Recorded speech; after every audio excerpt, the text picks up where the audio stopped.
दोस्तों, आज हम कुछ ऐसे क्राइम केसेस के बारे में बात करते हैं जिसने दुनिया को हैरान कर दिया। दुनिया आज तक उनकी बुद्धि सॉल्व न कर सकी और आज भी वो एक मिस्ट्री बने हुए हैं।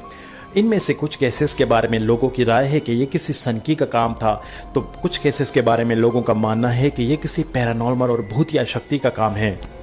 नंबर 1, दोस्तों, ज़्यादातर क्रिमिनल ऐसे होते हैं जो अपने क्राइम को छुपाने के लिए हर मुमकिन कोशिश करते हैं, पर ज़ोडिएक किलर नाम का एक सनकी क्रिमिनल ऐसा था जो हर बार क्राइम करने के बाद विक्टिम की बॉडी के ऊपर किसी खास तरह के कोड लिख देता और वह खुद फ़ोन करता पुलिस को और बताता कि उसने कहाँ क्राइम किया है, किसको मारा है। हद तो ये होती दोस्तों कि वो न्यूज़पेपर वालों को फ़ोन करता और अपने क्राइम की इन्फॉर्मेशन देता कि उसने फ़लाँ जगह पे फ़लाँ बंदे को मार दिया है, और न्यूज़पेपर वालों से कहता कि आप उसके क्राइम की न्यूज़ को फ्रंट पेज पे पब्लिश करें। दोस्तों, 1968 से 1969 तक पूरा सैन फ्रांसिस्को इस क्रिमिनल के आतंक से दहशत में था। पूरे अमेरिका की पुलिस एकजुट हो गई इस क्रिमिनल को खोजने के लिए, पर सारी की सारी पुलिस और सारी एजेंसियां फेल हो गईं, पर इस क्रिमिनल को खोज ना सकें। और दोस्तों, कई सालों बाद एक स्कूल टीचर ने इसके कोड को ब्रेक किया, और ये जो कोड विक्टिम की बॉडी के ऊपर लिखता था, जब उस स्कूल टीचर ने इस कोड को ब्रेक किया तो उसने जाना कि वो कोड लैंग्वेज में लिखता था कि जितना मज़ा इंसान को मारने में आता है उतना मज़ा दुनिया में किसी और चीज़ को मारने में नहीं आता, और जिन लोगों को वो मारता है वो दूसरी दुनिया में उसके सेवक बन के उठेंगे। नंबर 2, दोस्तों, दिसंबर 1948 की सुबह को ऑस्ट्रेलिया के एक बीच पे एक बॉडी मिलती है, और ये इतना रहस्यमय मर्डर होता है कि इसकी मिस्ट्री वहाँ की पुलिस को हैरान कर देती है। दोस्तों, इस मर्डर केस में पुलिस को इतने सरप्राइजेस मिलते हैं कि पुलिस को समझ में नहीं आता कि इसको किस तरह से आइडेंटिफाई करें। दोस्तों, पहला सरप्राइज पुलिस को ये मिलता है कि जब वो उस मर्डर की उस बॉडी का पोस्टमार्टम करते हैं तो पोस्टमार्टम की जो रिपोर्ट आती है उससे सारा पुलिस प्रशासन हैरान हो जाता है, क्योंकि पोस्टमार्टम की रिपोर्ट के हिसाब से कोई भी ऐसी वजह नहीं है जिससे इस बंदे की मौत होती है। उसके बाद दूसरा जो रहस्य उन्हें मिलता है वो उस बंदे के सूटकेस में उसका एक लोवर होता है, और उस लोवर की सीक्रेट पॉकेट में एक लेटर होता है, और उस लेटर के ऊपर एक अजीब सा कोड लिखा होता है जो कोड होता है तमाम शुद्ध। अब वहाँ की सारी ऑस्ट्रेलिया की एजेंसीज ये तमाम शुद्ध के कोड को ब्रेक करने में लग जाती हैं, और जब उन्हें पता चलता है कि ये कोड एक्चुअली पर्शियन लैंग्वेज का है और 1000 साल पहले ये कोड लैंग्वेज में यूज़ होता था ईरान में, तो वो काफ़ी सरप्राइज हो जाते हैं। और जब इस कोड का इस वर्ड का मीनिंग निकालते हैं तो इस वर्ड का मीनिंग होता है तमाम शुद्ध, यानी सब खत्म। और चौथा जो सबसे बड़ा सरप्राइज मिलता है सारी की सारी एजेंसीज को, दोस्तों, वो बंदे का कोई भी रिकॉर्ड किसी भी ऑस्ट्रेलिया की किसी भी एजेंसी किसी भी डिपार्टमेंट के पास नहीं होता है। ऑस्ट्रेलियन गवर्नमेंट के हिसाब से ना तो वो बंदा ऑस्ट्रेलिया का नागरिक था, ना वो किसी टूरिस्ट की लिस्ट में था। तो दोस्तों, सवाल ये खड़ा होता है कि आखिर वो बंदा कौन था? ना वो कभी ऑस्ट्रेलिया का नागरिक था, ना वो ऑस्ट्रेलिया में टूरिस्ट था, तो फिर वो ऑस्ट्रेलिया में उस जगह पे आया कैसे? नंबर 3, 18 अप्रैल 1943 को 3 बच्चों को खेलते हुए जंगल में एक खोखला पेड़ नजर आता है।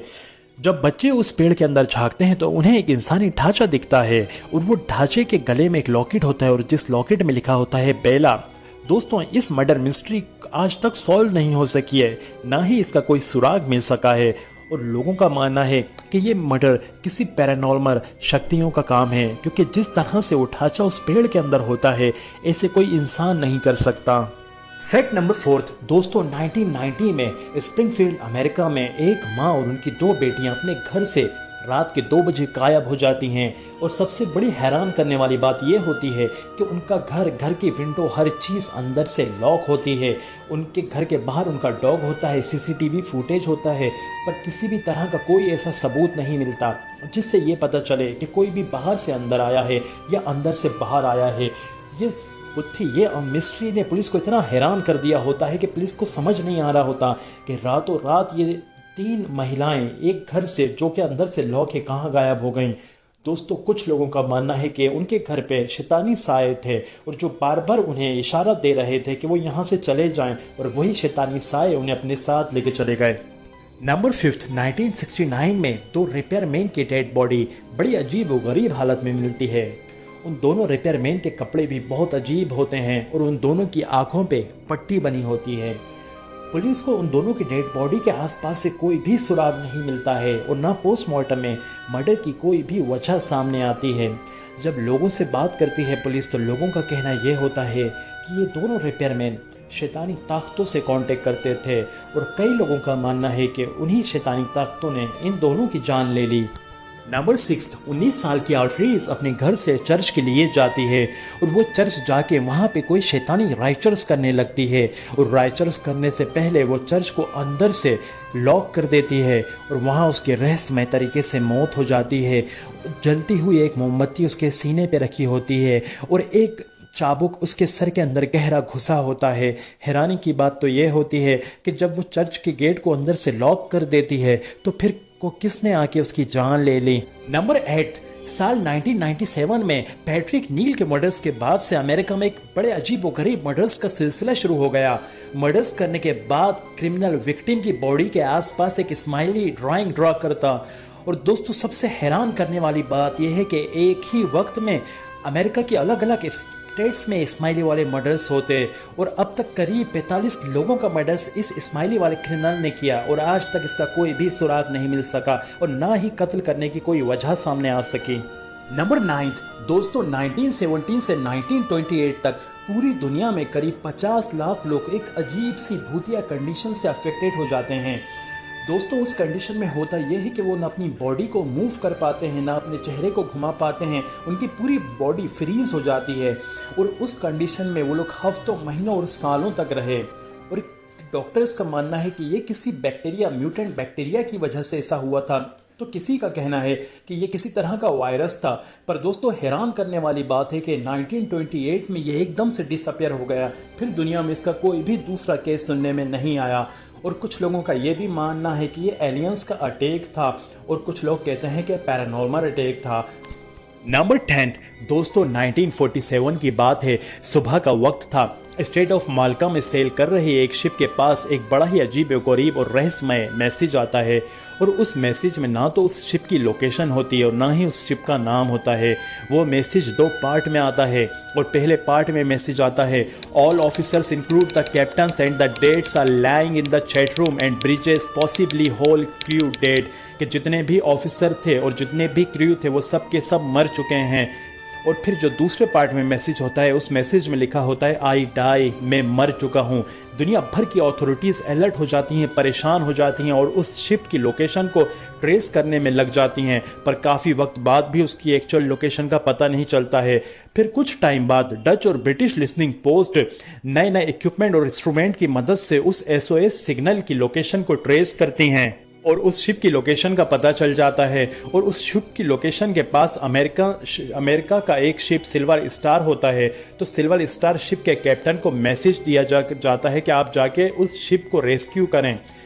2 घंटे की मेहनत के बाद सिल्वर स्टार के कैप्टन को वो शिप नज़र आता है और उस शिप को देख के ऐसा लग रहा होता है कि वो किसी के कंट्रोल में नहीं है और हवाओं के बहाव से वो इधर से उधर बह रही है। सिल्वर स्टार जहाज के कैप्टन कई बार कोशिश करते हैं उस शिप से कांटेक्ट करने की, पर जब उनकी तरफ से कोई जवाब नहीं आता तब वो अपनी रेस्क्यू टीम के साथ उस शिप के अंदर पहुंच जाते हैं। जैसे ही रेस्क्यू टीम जहाज के अंदर पहुंच जाती है उनका दिल दहल जाता है और उनकी रूह तक कांप जाती है, क्योंकि अंदर का मंजर ही कुछ ऐसा होता है। सारे क्रू और पैसेंजर की लाशें वहां पे बड़ी अजीब और गरीब अवस्था में पड़ी होती हैं। सभी लाशें बहुत ही अजीब हालत में होती हैं और आंखों में खौफ होता है उनकी और चेहरे उनके खुले हुए होते हैं और उन्हें उनके हाथ पैर इस तरह से होते हैं कि उन्हें देख के ऐसा लग रहा होता है कि आखिरी वक्त में उन्होंने खुद को किसी से बचाने की बहुत कोशिश करी। पर हैरानी की बात तो ये होती है कि उनमें से किसी लाश के ऊपर भी कोई एक भी चोट का निशान नहीं होता है, ना ही कोई ऐसा जख्म होता है जिससे ये पता चल सके कि इनकी मौत की वजह क्या थी। ना तो शिप में कोई डैमेज था और ना किसी लाश के ऊपर कोई चोट थी। बड़ी ही रहस्यमय लग रही थी इन लोगों की लाशें। और हैरत की बात ये थी दोस्तों कि सारी लाशें बहुत तेज़ी से डिकम्पोज हो रही थी। नॉर्मली इंसान की लाश जिस रफ्तार से डिकम्पोज होती है उससे कई गुना ज़्यादा तेज़ी से सारी की सारी लाशें सड़ना शुरू हो गई थी। और ये सब देख के शिप के कैप्टन परेशान हो जाते हैं और डर जाते हैं। और एक बात जो रेस्क्यू टीम के साथ शिप के कैप्टन और पूरे क्रू ने महसूस करी कि जिस वक्त वो लोग उस शिप के अंदर एंटर हुए थे तब बाहर का टेम्परेचर 40 डिग्री के आसपास था, पर जैसे ही वो लोग उस शिप के अंदर जाते हैं तो अंदर का टेम्परेचर 4 डिग्री के करीब होता है। ये सारी चीज़ें देखने के बाद हर किसी के दिल में एक डर था, एक खौफ था। फिर भी उसके बावजूद उन लोगों ने फैसला किया कि इस शिप को अपनी शिप के साथ बांध के इसको रेस्क्यू करते हैं, और उन्होंने उस शिप को साथ में बांधा और वो अपने साथ उस शिप को ले जाने लगे। बस अभी थोड़ी ही दूर वो लोग उस शिप को लेके गए थे तो वो क्या देखते हैं कि एक बड़ा ही अजीब व गरीब तरह का धुआं उस शिप के अंदर से निकलने लगा, और उनके देखते ही देखते उस शिप में एक विस्फोट होता है और वो शिप हमेशा के लिए समुद्र की गहराइयों में दफन हो जाती है, और हमेशा के लिए ओरांग मेडान शिप सारी दुनिया के लिए एक रहस्य बन जाती है।